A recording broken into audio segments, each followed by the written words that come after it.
आज आपने press conference की है, भिंड जिले का दौरा किया है, क्या महसूस है? देखिए 16 तारीख को विधानसभा का घेराव है। माननीय जीतू पटवारी साहब हमारे जो प्रदेश के अध्यक्ष हैं और हमारे नेता प्रतिपक्ष उमंग सिंगार साहब के नेतृत्व में विधानसभा का घेराव है।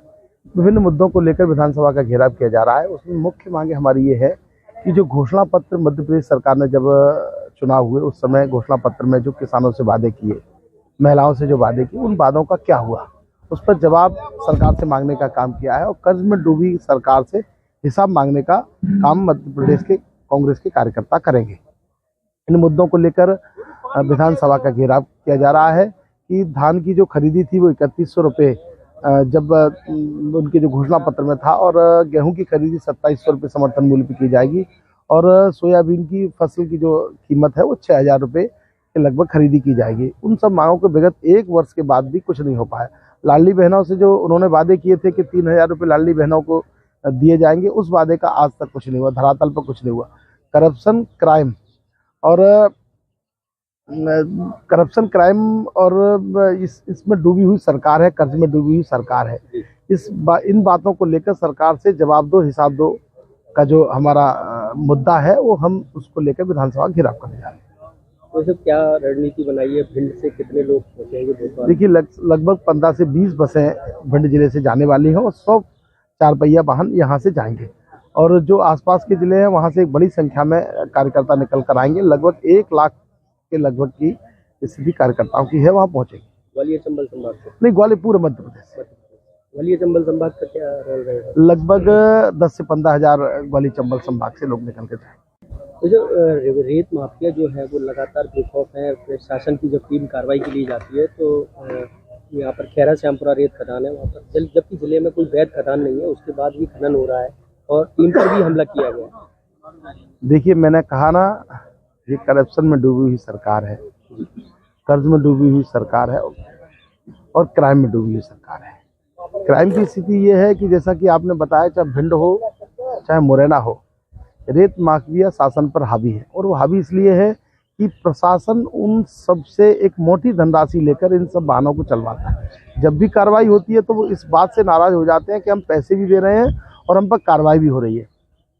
शासन के नुमाइंदे, उनको एक मोटी रकम प्रदेश सरकार को देनी पड़ती है, प्रदेश के मुखिया को देनी पड़ेगी, क्योंकि पर्ची वाले मुख्यमंत्री हैं, तो बड़ी धनराशि प्रदेश सरकार को पहुंचानी पड़ती है। इसलिए शासन प्रशासन के लोग हों चाहे कलेक्टर एसपी हों, ये अपनी भूमिका से अलग हटकर लुटेरे की भूमिका में दिखाई देते हैं। लूटपाट का माहौल पूरे प्रदेश में बना हुआ है। कैसे जनता से अधिक से अधिक धनराशि एकत्रित कर मध्य प्रदेश के मुखिया को खुश किया जाए। वैसे श्योपुर में आज बीजेपी के 250 कार्यकर्ता पार्टी छोड़ चुके हैं, बगावत कर चुके हैं। अब भारतीय जनता पार्टी के कार्यकर्ताओं को इस्तीफा देने की अभी तो ये शुरुआत है। इस मध्य प्रदेश में ऐसी स्थिति दिखाई देगी जैसे कभी कांग्रेस की स्थिति बनी। मुझे लगता है कि आज वो स्थिति भारतीय जनता पार्टी की होने जा रही है।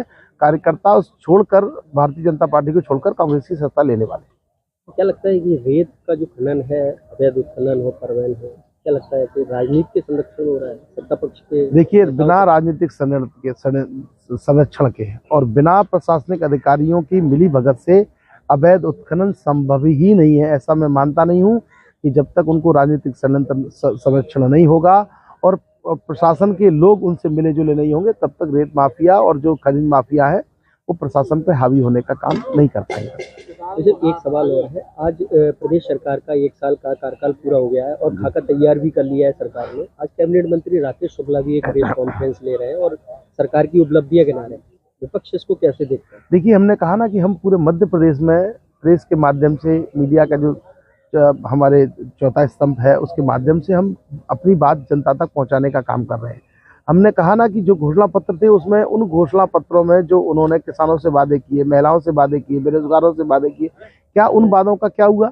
मुझे लगता है कि उन वादों पर सरकार खरी नहीं उतरनी चाहिए और उन्हें अपनी उपलब्धियों का 1 वर्ष बनाने की अपेक्षा सेल्फ मूल्यांकन करना चाहिए कि हम आज किस स्थिति में खड़े हुए हैं। जनता ने 2 चुनाव 1 साल के बाद हुए, जनता ने आईना दिखाने का काम किया। विजयपुर में वन मंत्री हारे और बुधनी चुनाव की स्थिति ये रही कि 1.5 लाख से जीतने वाले जो वहाँ भारतीय जनता पार्टी के नेता थे, आज 13,000 पे आके खड़े हो गए। ये मूल्यांकन है सरकार का। और महिलाओं पे अत्याचार, अनुसूचित जाति वर्ग पर अत्याचार, अनुसूचित जनजाति वर्ग पर अत्याचार, तो मुझे लगता है कि उन्हें खुश होने की अपेक्षा अपने आप में मूल्यांकन करना चाहिए कि आज प्रदेश किस स्थिति में जाके खड़ा हो गया है। मुझे तो लगता है कि 1 वर्ष का जो उनका जो उपलब्धियों का जो भरा हुआ उपलब्धियों का बस बता रहे हैं, ये धिक्कार दिवस के रूप में मनाना चाहिए।